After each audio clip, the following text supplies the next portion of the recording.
জুলাই সনদের নামে আপনি সংবিধান সংস্কার আদেশ চাপিয়ে দিতে চাইলে সেটা আমরা মানতে রাজি নই, মানতে চাই না।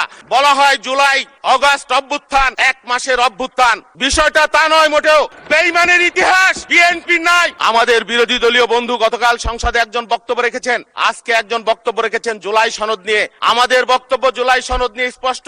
আমরা নির্বাচনের আগেও যা বলেছি, এখনো তাই বলছি যে আমরা জুলাই সনদে স্বাক্ষর করেছি সমস্ত রাজনৈতিক দল, জাতিকে সামনে রেখে।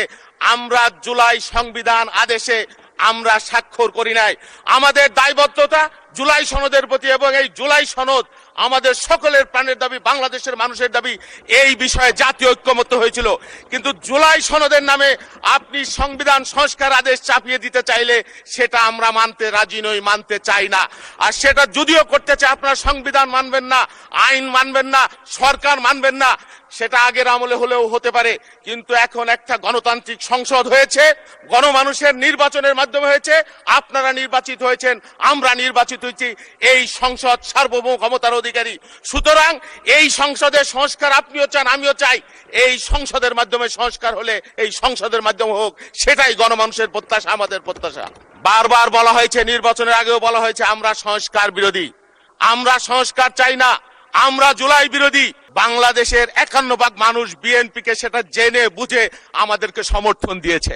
মাননীয় স্পিকার, বলা হয় জুলাই অগাস্ট অভ্যুত্থান, 1 মাসের অভ্যুত্থান। জুন মাসে শুরু হয়েছে, আপেল গাছের মতো আপেল গাছ লাগিয়েছি, অগাস্ট মাসে সেটা আপেল গাছে ফল ধরেছে, পেরেছি, খেয়েছি। বিষয়টা তা নয় মোটেও। দীর্ঘ 17 বছর অনেক অন্যায়, জুলুম, নির্যাতন, নিপীড়ন, আত্মত্যাগের মধ্য দিয়ে এই জুলাই অর্জিত হয়েছে। আমরা কখনো আমাদের বিরোধী দলের অবদানকে খাটো করে দেখি না, তাদেরকে আমরা রেসপেক্ট করি, সম্মান করি। কিন্তু তারা কথায় কথায় এও বলে বিএনপিকে তারা নিশ্চিহ্ন করে দিবে। বিএনপি ক্ষমতার আসার আগেই এমন একটি রাজনৈতিক দল, তাদেরকে নাকি মানুষ পতন চায়। অথচ এই বাংলাদেশের মানুষ 51% ভোট দিয়ে বাংলাদেশের আজকের এই সংসদ নির্বাচিত করেছে, বিএনপিকে নির্বাচিত করেছে।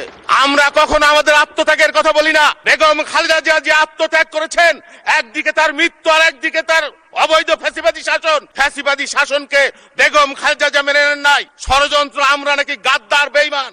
এই ষড়যন্ত্র শুরু হয়েছে বিএনপিকে মাইনাস করবার জন্য। অন 11 থেকে, তার আগে শহীদ রাষ্ট্রপতি জিয়াউর রহমানকে হত্যার মধ্য দিয়ে ষড়যন্ত্র শুরু হয়েছিল বিএনপিকে নিশ্চিহ্ন করে দেবার জন্য। অন 11-এর ষড়যন্ত্র, 96 সালের বেঈমানি, 86 সালের বেঈমানি, এই ইতিহাস আমরা সংসদে বলতে চাই না। মাননীয় স্পিকার, এই যে 24 সালের 29 আগস্ট আমরা যখন পন্টলে লক্ষ লক্ষ মানুষ সমাবেশ করছিলাম, তখন আমাদের প্রিয় বন্ধুরা যারা আজকে আমাদেরকে গাদ্দার আর বেঈমান বলে, তারা সেদিন ফকিরাপুলে সন্ধ্যার আগে, মাগরিবে, আসরের নামাজের আগে শান্তিপূর্ণ সমাবেশ করে তারা চলে গিয়েছিল।